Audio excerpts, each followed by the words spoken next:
And the game was to see how many pairs of underpants you could explode before they spotted you and chased you. I bet when you were doing promo for this, everyone just talks, what was it like on Strictly? And I'm like, tell me about Dustbin Mange. Oh, my God. Look who we've got on board. It's Chris McCausland. How you doing, Chris? I'm good, Al. I'm, come and do the podcast in my house. Yeah, I thought he must have a real high-end recording studio in his house somewhere. And there I am, sat on your couch holding my own microphone. Well, you were a bit worried about the microphone because it was heavy. It's quite heavy, isn't it? I mean, it's not a microphone that you typically hold. It's one that belongs in a stand, but you can't afford the stands yet. No, you, Chris... This is so rude. I'm just saying. I thought the podcast was going well. That's why I'm here. But you can't afford your own stands. Well, I'm not made of money. And you were worried though about it. It is a proper microphone. It's not shaped like a dildo. We're not showing you up. I'm going to be alternating hands throughout this podcast. It is heavy though. I get what you're saying. It is heavy. It is. Maybe it's not a microphone that is designed to be held for an hour. Yeah. Good job. It's just 30 minutes, isn't it, Chris? Yeah. All right. Well. Anything else you'd like to slag off? You're quite judgmental, aren't you? Do you know, I mean, for a guy that can't see anything, I can't see the things to be judgmental. I might as well be judgmental about the things I can feel. Listen, can I just say about your book, Keep Laughing? Yeah. Oh, my God. It's so funny. Oh, so nostalgic. We have the same life. Do we? Yeah, I'm not saying you're a raging homo like me, but you are. We worked in a call centre. You were born 1977. I was 1976 in June. Call centre. And we both saw the same comedian that inspired us to do stand-up. I saw Eddie Izzard, definite article. Yeah.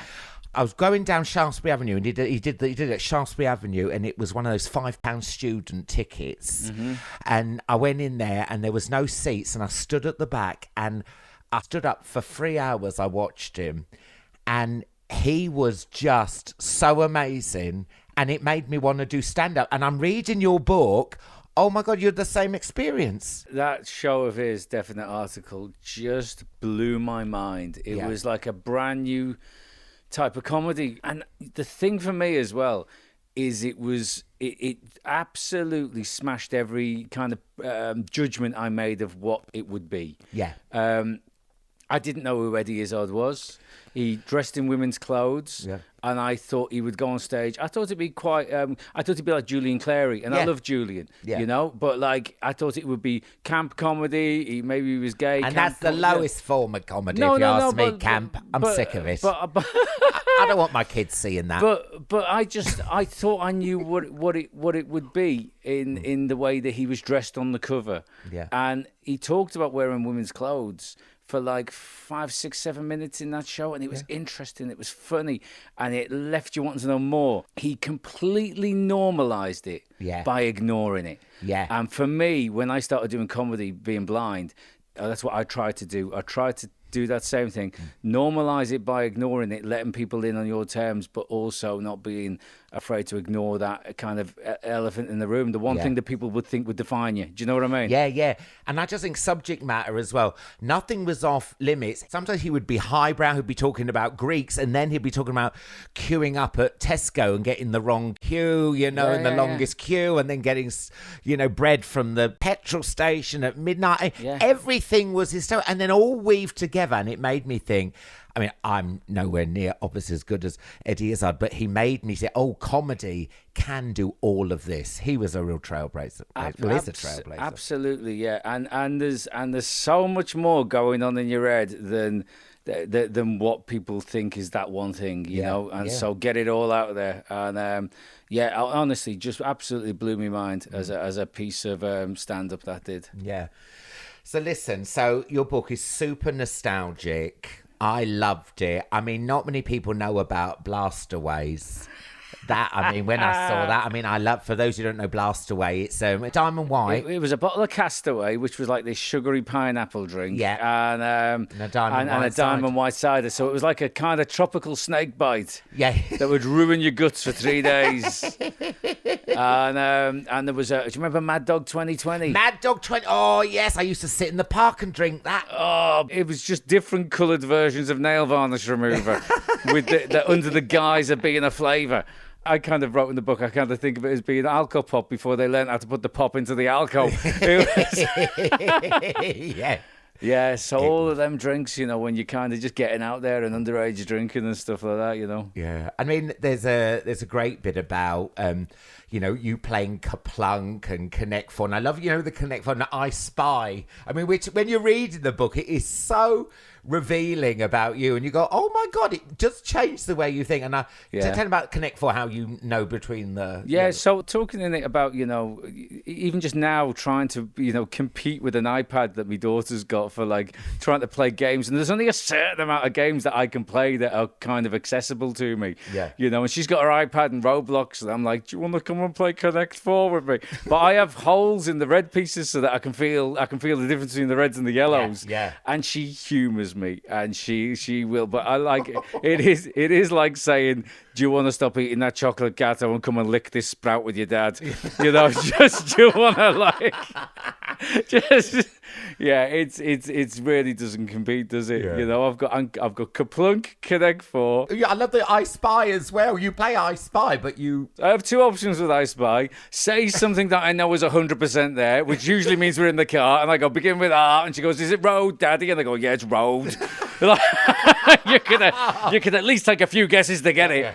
Or we play. This is the one we play. I hear with my little ear, yeah. But I have to ask something that's always happening, because if I go B and then she takes 10 minutes and then I go, it was beeping, and she goes, where's the beeping? I go, it was when I asked the question, the car was beeping, and she goes, that was 10 minutes ago, Daddy. Well, you should have been. So you have to pick like birds or something that's a constant. So yeah, you make do, don't you? And tell us about Dustbin Mange.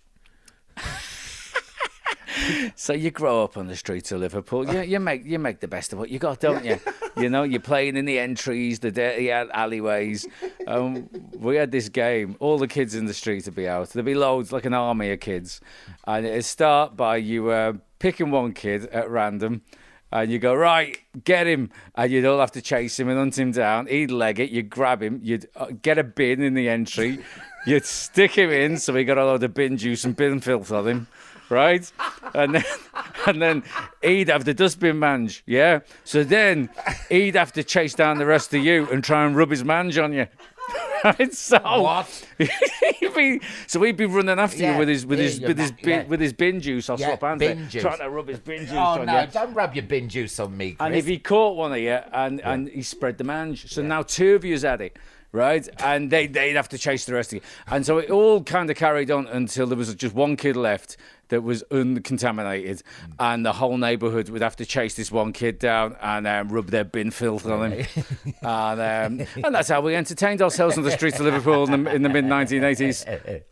I mean, the book's got everything in it. It's got Strictly, and there's some real surprises in there. I didn't know you were applied to be a spy. It's just like, I mean...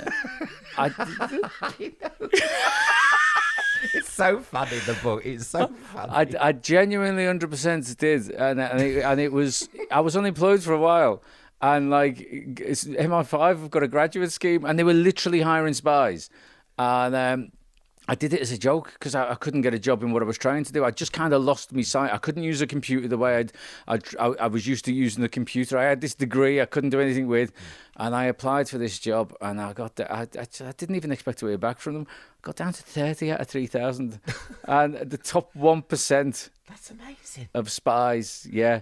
But as I said in the book, like this is the thing: when you've got a disability, you're blind or whatever, a disability that affects reading, processing. In exams, you're allowed 50% extra time. GCSEs, A levels, yeah. It's an accommodation. When I did this assessment for MI5, the law said that I was allowed 50% extra time. But the assessment was identifying this threat and identifying where the bomb was and meeting with the surveillance team. And in reality, you can't allow 50% extra time. No, you can't. No, I think that's pretty urgent. Yeah. And so they didn't give me the job because of my disability, which is fair enough, I think, because... You know, otherwise you end up going, those damn terrorists did not allowing their 50% extra time. The guy we had working on this is blind. So, yeah, it's fair enough, I think. But, yeah, top 1% of Spies, mate. And it's all about your rise to being a stand-up. And, I mean, it was bringing it all back to me, like referencing the Glee and the Frog and Bucket up in Manchester and Jongleurs and stuff. It was so lovely. And there is a bit here. Can I just read it out? Over these last 20-odd years, a lot of my friends and contemporaries have gone on to achieve great success. And I love sitting down as a comedy fan and getting to watch they've produced. I felt so much excitement and pride watching Michael McIntyre, Mickey Flanagan, Kevin Bridges and John Bishop filling arenas. And more recently, comics like Tom Allen, Rob Beckett and Joe Lycett smashing it. I was like, oh, and then I looked at the back, there is no index. And I was like, oh, maybe, was that a... So listen, listen, because we have listen, together. Listen, though. You think I'm shit, don't you? You think I'm shit. You went so stratospheric when I was so early in comedy, yeah? I remember we played like Barcode or something, there was a gig. Barcode? Oh my God, Chris. It was a gay bar, wasn't it? Was it a gay club or a gay bar? Yeah, and the dress, honestly, right? Why did my voice go high when I said gay bar? Really, I'm not making this up. Barcode. Right? Was it on a Monday night? Barcode? Right, there was a dressing room behind the stage, right, through a curtain behind the stage, in a gay bar, gay club, whatever it was, yeah. And the roof was so low that you couldn't stand up straight. It was almost more comfortable to only be on your knees. That's how I like my gay bars. But you went so stratospheric so early in my and you forgot to put it in your book. While I was still in the open mic circuit, do you know what I mean? So yeah, there you go, mate. It's all right. I've written it in biro. Yeah. And Alan Carr. I'm quite petty. I mean, this is a travel podcast, and you've actually done... You did a travel show, didn't you? I did, Wonders of the World I Can't See. Yeah, I mean, that was Channel 4's name, that. I mean, talk about the Ron Seal, Quick Dry and Wood Stay in the show titles, isn't it? Say what it is on the tin. Was there any place that you were sort of like blown away by? I mean, Niagara Falls... For me, Niagara Falls was like, it's weird, isn't it? Because it's so overwhelming and like a sensory overload. But then you turn your back to it, and it's like Blackpool in 1986.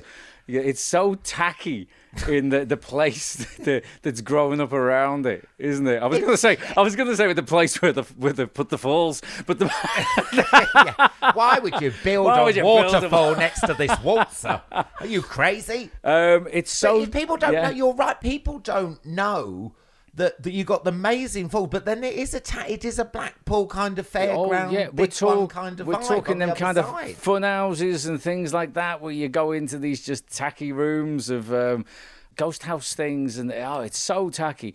But you know, once you've done 3 episodes of going and looking at things and having them described to you, having the Niagara Falls with being able to feel it and hear it and experience it in more than just that one sense that you're missing. Yeah. And to be there with Lisa Tarbuck, I mean, this is absolutely bananas, isn't it? Yeah. So, that was wonderful, to be honest.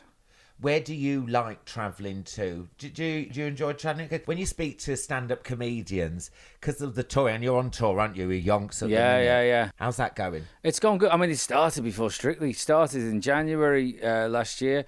And then I put it on hold for Strictly, and then you start again I started again in January, and you obviously you had more, don't you? Because people see you dancing, and they want to see what you like sat on a stool. Then wonder what this guy's like stationary. So yeah, I'm on tour till May, but you do a lot of travelling, and I know what you're going to say is that like a lot of comics' favourite kind of holiday destination is their own couch. Yes, yeah. Well, you do, don't you? You want a day off, especially when you've got a massive tour like yours. Yeah, I mean, this is the thing is like COVID. That first lockdown was the holiday I would never give myself. Yeah. You'd never take time off to just sit at home and do nothing when you're self-employed. No matter what your job is, if you're self-employed in any area of life, you'd never take that time off you take time off for holidays, which sometimes you can come back more tired than you was when you went away, and weddings and family and Christmas, but never to just sit there.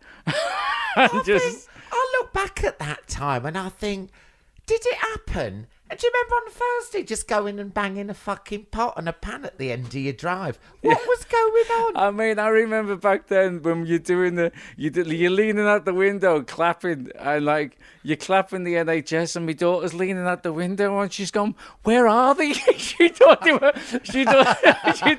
going to be like a Disney parade. Yeah. I had my hair cut on an Instagram live because I was with my ex then, but he can't cut hair. I just did it because I was so bored. Yeah, and you could see the people just slowly turning off. Oh, I was so bored. I went, let's cut my hair live on Instagram. What? Yeah. On drugs. So I cut my own hair during the lockdown as well, right?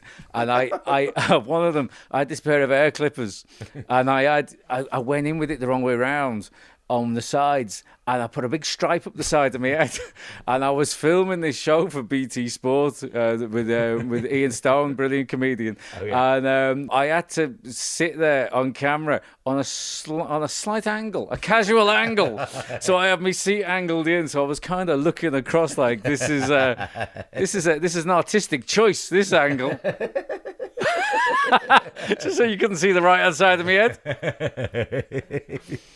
You are from Liverpool, and we always like to ask people, is there a hidden gem? Because obviously we like to promote the UK. So if anyone's going to Liverpool, is there like a little area or a little bar or a pub or a park or something that's like a little bit off the beaten track that you'd really love people would go to? Because you love Liverpool, don't you? Yeah. I mean, so I haven't lived in Liverpool like since the mid-90s in terms of like a social life. Do you know what I mean? Yeah. So in terms of going out on the town and things like that, Liverpool... Where would you go to play Dustbin Mange? Liverpool... But I'm going to... Do you know what? Now this is on the podcast, and it's like... I need to trademark this, don't I? And maybe franchise it out.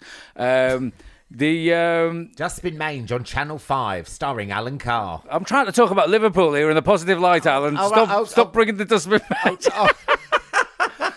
Do you know what? Like the development in Liverpool over the last 30 years has been phenomenal, and the town centre is not what it used to be, and it's a really, really thriving Docklands and city centre place now, and it's so fantastic everything that's happened there in the last 3 decades. I'm from West Derby. Which is a little kind of, I believe it's like a Viking village or settlement that Liverpool grew up around. Really? Yeah, and we've got buildings in West Derby village from like the 1500s and things like that. We've got this little old stone courthouse from the 1500s, I think, or maybe like the very, very early 1600s, and it's right there in the centre with this old yeoman's cottage from, I think it's like from 1585 or something. Yeah. And real historical like little buildings, and we've got this big Croxteth Country Park as well, with a big country house in it. So get yourself down to West Derby and have a little potter around there, and go down to Croxteth Park and walk through the park. You know. Yeah, nice. I mean, people I think give Birmingham a bad rep, but there is so much history there, and especially like Sutton Park and. You know, and there's down the road in Wolverhampton, there's that old Tudor house where, King Charles the First was on the run and hid in a priest hole. I mean, this is in Wolverhampton. We go, Wolverhampton, bab. But I mean, if these, they do, you know, but they. What was that voice there, mate? Wolverhampton, bab. That's Brummy. Is it? Yeah. All right. I can do scouse as well. All right. I sometimes have lunch with John Bishop, and I'm like that when I leave because he's so catching. I'm like, see you, John. See you next week for some scran. And I'm thinking, he think I'm taking the piss, but I do take And John walks away going, oh, hello, everybody. Hello, love. See you next week, darling. It's like a Disney Freaky Friday body swap. Yeah. Have you ever had a holiday disaster? Have you lost your luggage? Have you not packed your passport? A holiday disaster. Oh, I mean, music festivals were always big for me growing up. You're a metalhead, didn't you? Yeah. Rock, metal, love all that. I mean, I love everything. You love a mosh pit. Yeah, I mean, not now, mate. Not now. I mean, just daily life's a mosh pit for me. I walk into everything, banging into everybody. It's so.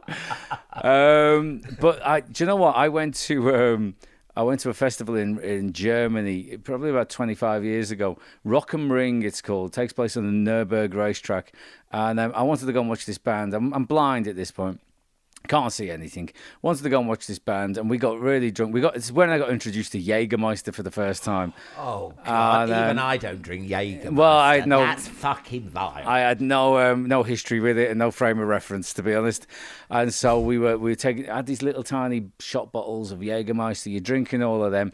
I wanted to go and watch this band, the Deftones. You heard of the Deftones? Yes, I have heard of them. So I went to watch them. We got the times wrong. We arrived too early and they were on a bit later. But we'd arranged to go and meet another mate of mine. So the lad I was with said, well, I'll leave you here with the bag. I'll go and meet him and I'll come back and I'll meet you back here. Yeah. So he disappears and I'm stood there waiting for the Deftones.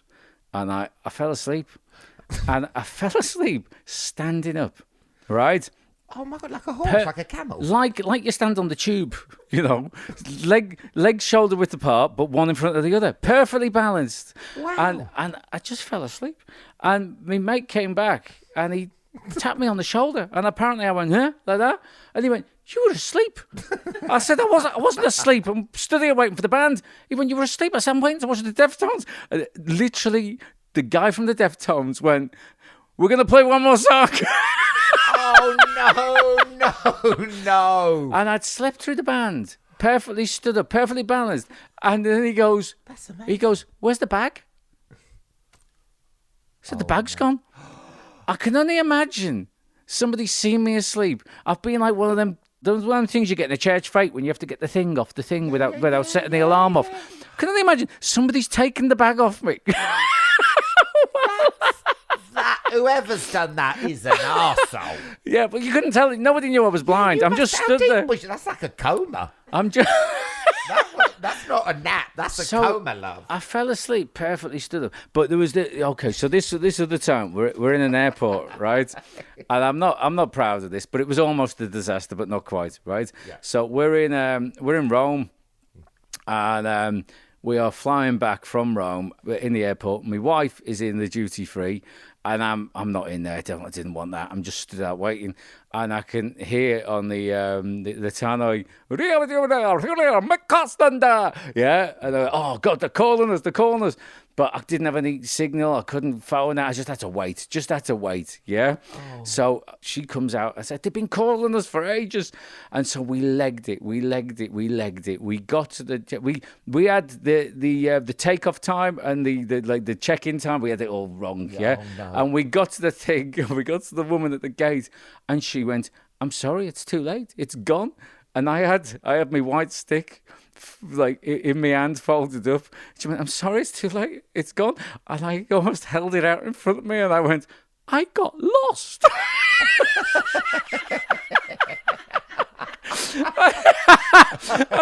and she went, I'll see what I can do. Oh, bless. And the bus came back to get us. It was one of the bus going to the plane. They sent the bus back just to get us on our own. It drove us to the plane. The plane waited, and then we got on the plane while everyone was waiting. We had to do the walk of shame. The walk of shame down the aisle. Did you overdo the white stick though? Just a look, I've got my stick. I was doing the old Stevie Wonder and everything, mate. Oh my God. Yeah, but there you go. Sometimes, you got to play the cards you've been dealt, haven't you? One of the other things in the book, which sort of made me think, and you actually mentioned. By the way, but nice one for reading this book. Do you know what? A lot of people just go off the blurb, or they just. No.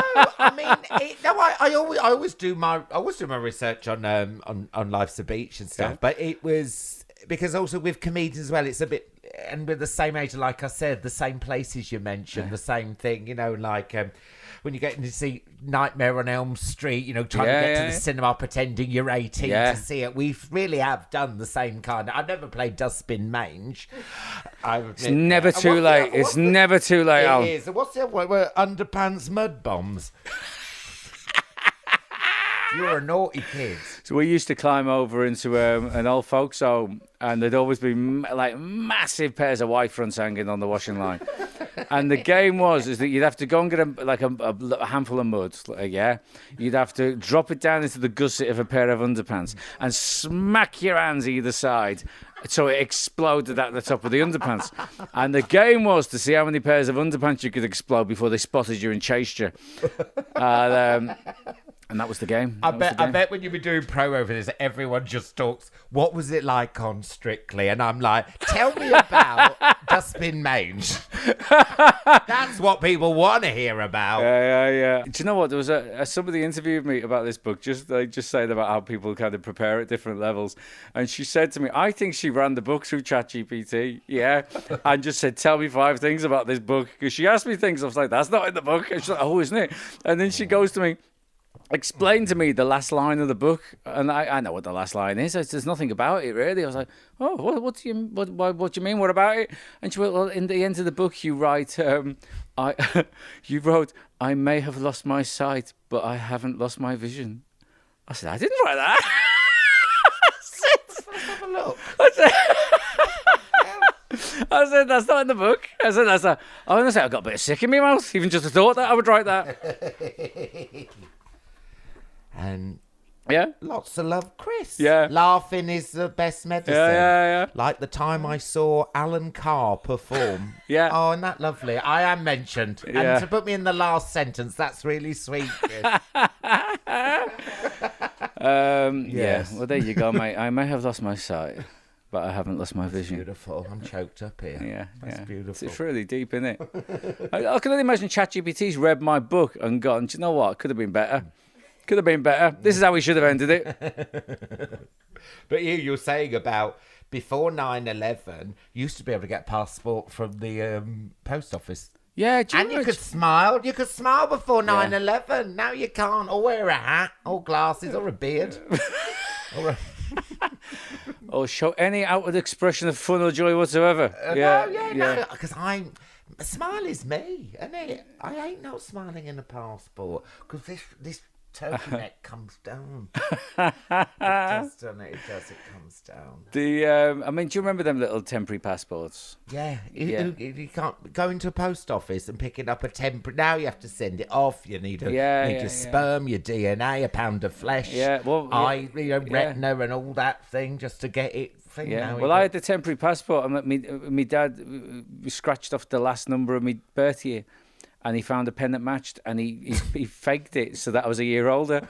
I'd like to think to encourage me to get out there and enjoy life before I was legally allowed to, probably just to get me out of the house. Why have all my underpants got mud in them? Why'd you smell of bin juice?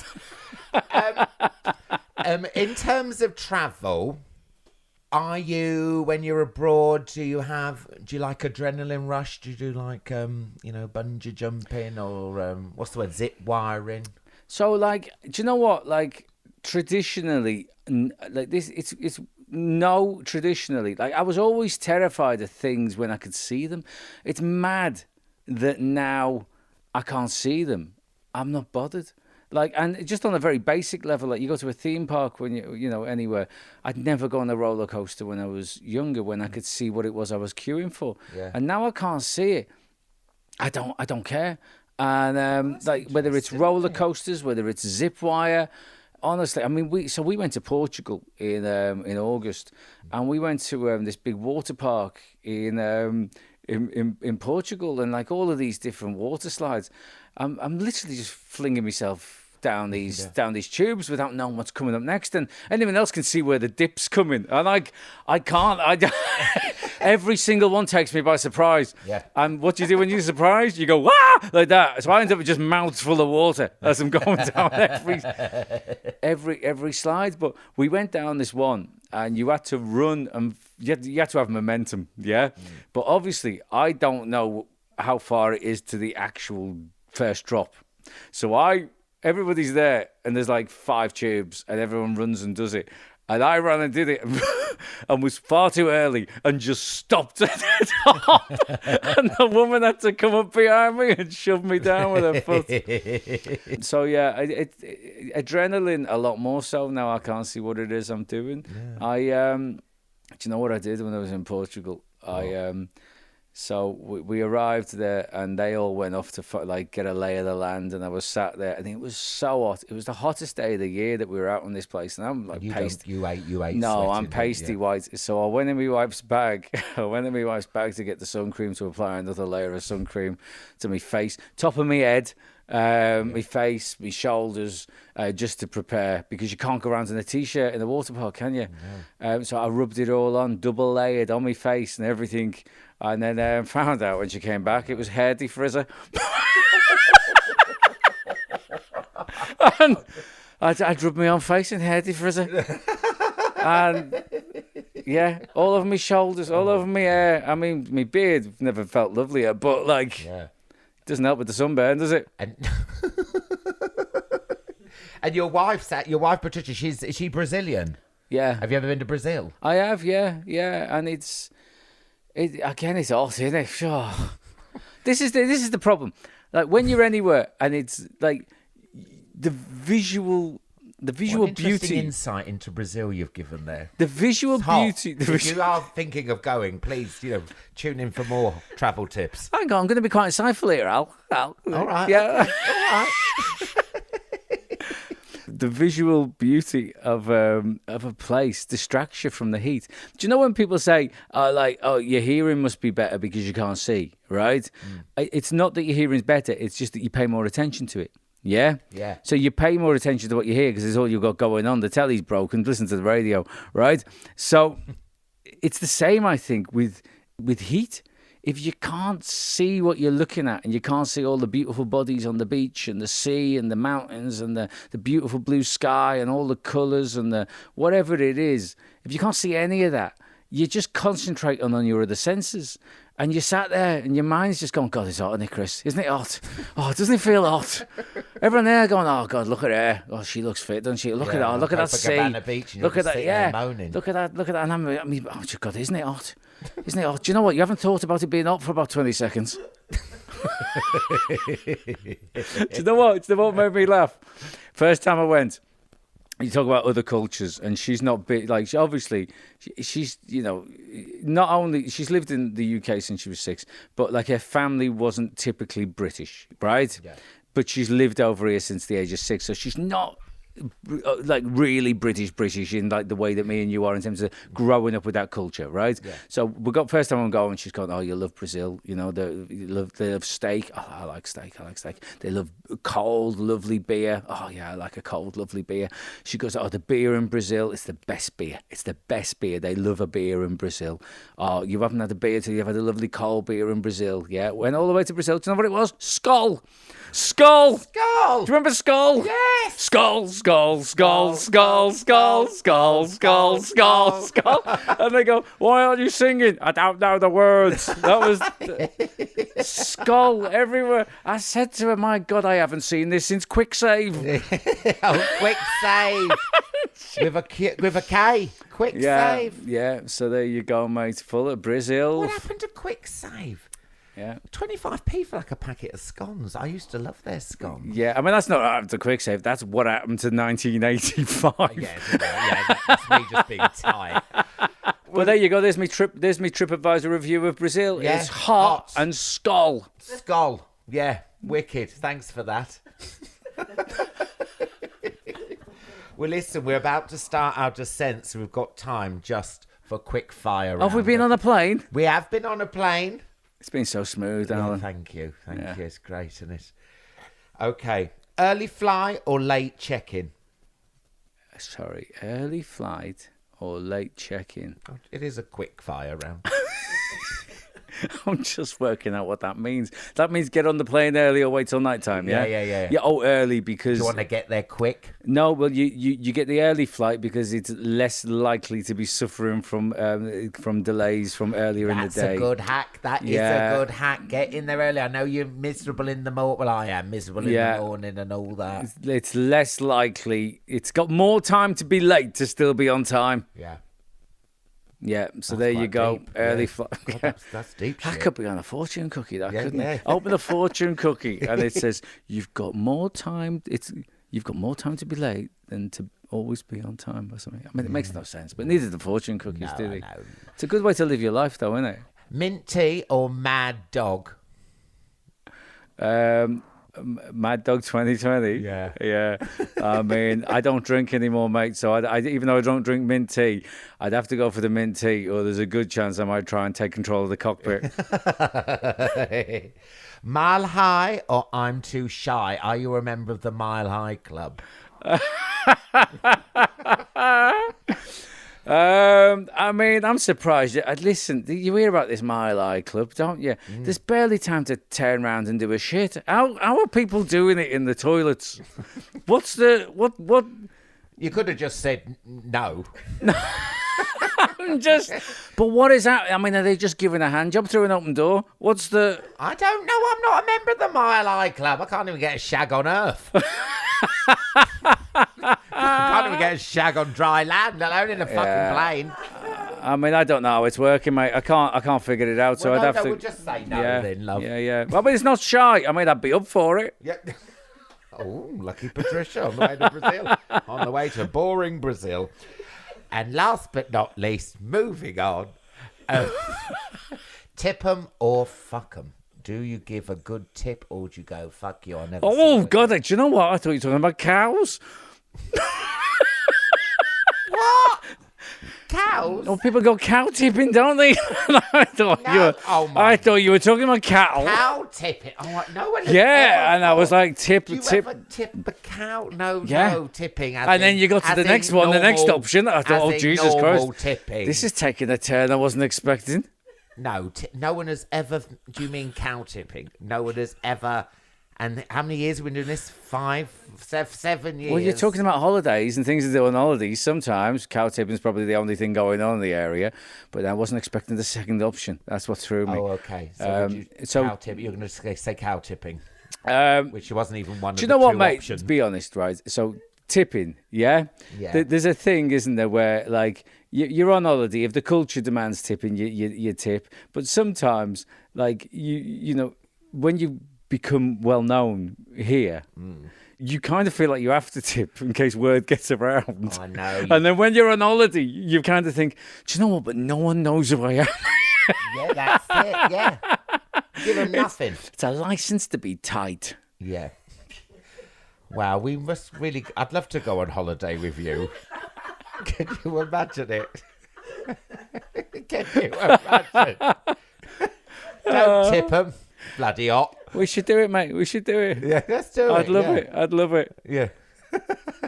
Thank you so much for flying Alan Air. Have we landed? We have landed. If you'd like to collect your emotional baggage from the carousel, thank you so much, Chris McCausland. Thank you very much, mate. I'm going to swap hands so I can shake yours. We hope you enjoyed your flight. Don't forget to like and subscribe. Don't ever forget, like